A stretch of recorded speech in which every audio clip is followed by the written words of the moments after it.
I know what this is.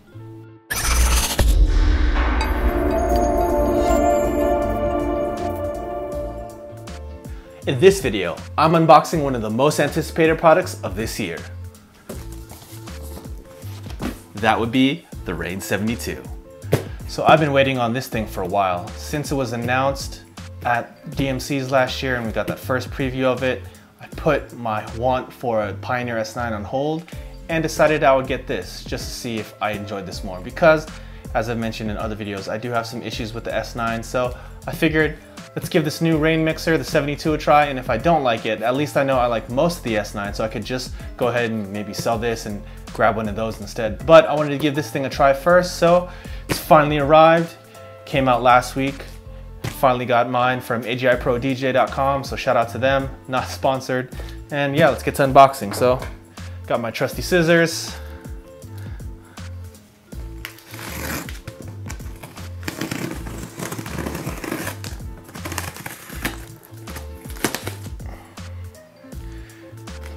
And I've seen, yes, on Serato's video as well, this is actually a box within a box. So let's take a look. All right, now let's figure out how I'm gonna get this out of this box. Ugh. Ugh.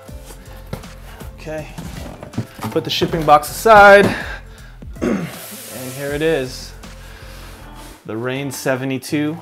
It's a nice box. Looks so good so far. I do enjoy the fact that they double box this, shipping this thing, so this doesn't get messed up. I'm kind of a box hoarder, kind of, so it's a nice, pretty simple box so far. So yeah, let's get to opening. Put these scissors aside. All right. Now, first thing we see are, looks like it's the manuals. Everything seems to be taped down, so let's get this loose. Oh, okay, so we have user guide, oh, safety instructions, control CDs, which is cool, because I might need a new pair of those, registration card, ooh, pitch and time voucher. Not going to show you guys what the code is. And we got Rane stickers, and most importantly, oh, looks like they changed it, 2 USB cables. The Rane cables used to be that bright red color. These look nice. I like that they have ferrites on them, these big bulky things at the end. The old ones didn't, and this is supposed to help the connection between your computer and the mixer, so that's really nice that they started including that as well. Right here on this side, what do we have here? Regular IEC power cable, nice. And that leaves one last thing, the actual mixer. So, how's this thing packed? Oh, it's actually taped in, so let me move this off to the side real quick.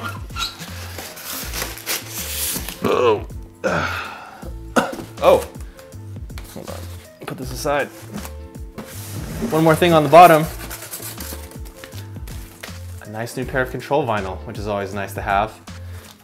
Just got a pair, but always nice to have backup. And if you didn't know already, black, although it's the most boring one, tracks the best out of all the Serato vinyl because it's made out of a different material than the colored version. So if you're looking for the best signal possible, definitely get yourself some black control vinyl. Okay, push this box aside. Let's get to the main event. So, might need those scissors again. A lot of tape on this thing.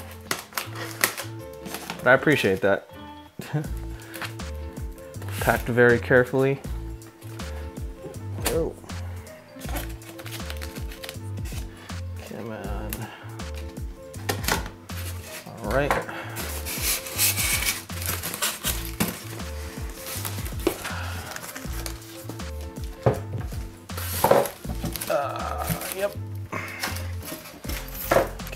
actual mixer itself. All right, styrofoam put away. Ooh, this thing is looking nice already. Snip that. Oh.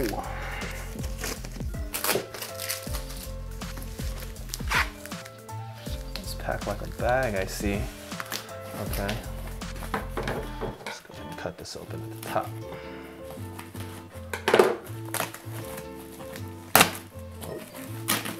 Here it comes. Oh, there's the first peek.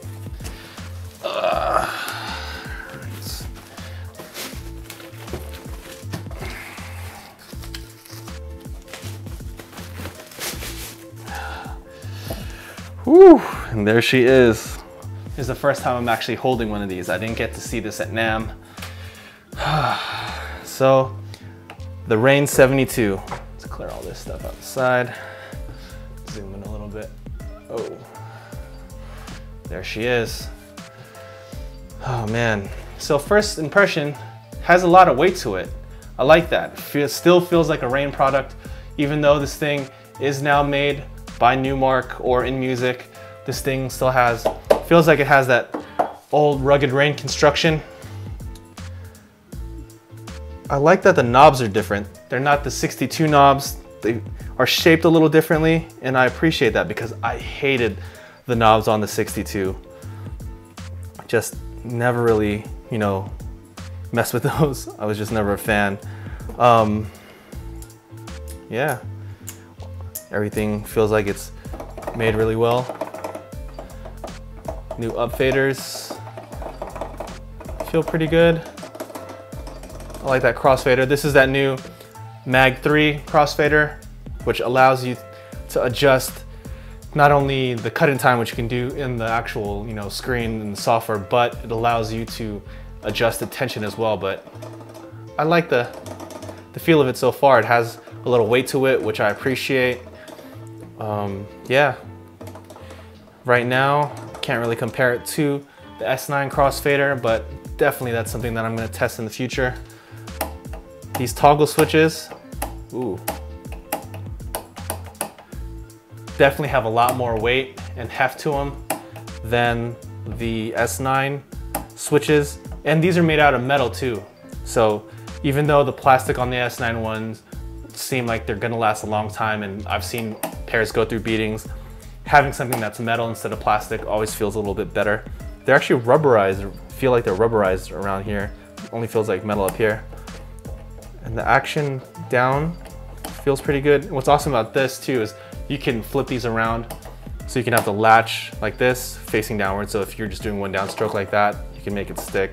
But I kind of like this setup so far. Maybe I'll try it the other way soon. These pads feel really nice. I'll have to boot up the software and see what the responsiveness is with the pads in the software. These buttons feel pretty good as well, like these. The different mode buttons. You have Q, auto loop, roll, sweeper, slicer, or I'm sorry, sampler, slicer. Forgive me, I'm reading this upside down. Pitch play, manual loop, pad effects, fader effects, and transport controls. This is really cool that they have transport controls on this. So say you're set up, maybe your turntables or CDJ, something happened, you can just hit transport control and actually control the transports in internal mode with just the mixer itself. So really awesome idea to have that as a backup. Let's look at the back. So pretty standard, 2 XLR 1/4 inch combo mic jacks that are switchable between line and mic. You have all of your inputs that are line phono switchable, session input output, booth output on 1/4 inches, XLR outputs for the main, as well as this right here. Even though it says 12 controller, you can plug whatever you want. This is a USB hub that's built into this mixer. So if you don't use 12s and you don't use an external controller, you can actually plug hard drives into this as well and use that connected to your computer, which is awesome in my opinion. It's one feature that I really loved about the Z2 was the built-in hub, and I'm glad this mixer has it as well.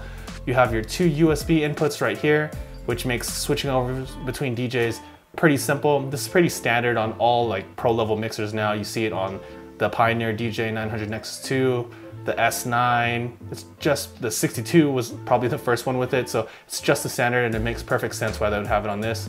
Your regular IEC power, which is nice. So say your 1 power plug goes missing or something happens to it, it's really easy to find a replacement for this without any issues as well. So let's flip it around this way. Oh yeah. You have your mic 2 controls, level, high-low, EQ, and echo. You have your crossfader contour controls right here, as well as reverse switches, foot switch plug if you're into that, using foot switch for performances, deck swap, which is nice. I know DJs like, you know, one of the dudes from the Fresher Thans really like having his deck swapped, so that's cool. And then 2 headphone plugs, which should always be standard now on every mixer. You have your 1/4 inch right here, as well as your 1/8 inch right here. So if you lose that 1/4 inch adapter, you can still plug your headphones in and still rock out. So this is the new 72. I'm gonna go ahead and hook this thing up. I'm really excited to get this thing plugged in and play with it, and expect a full review video coming soon.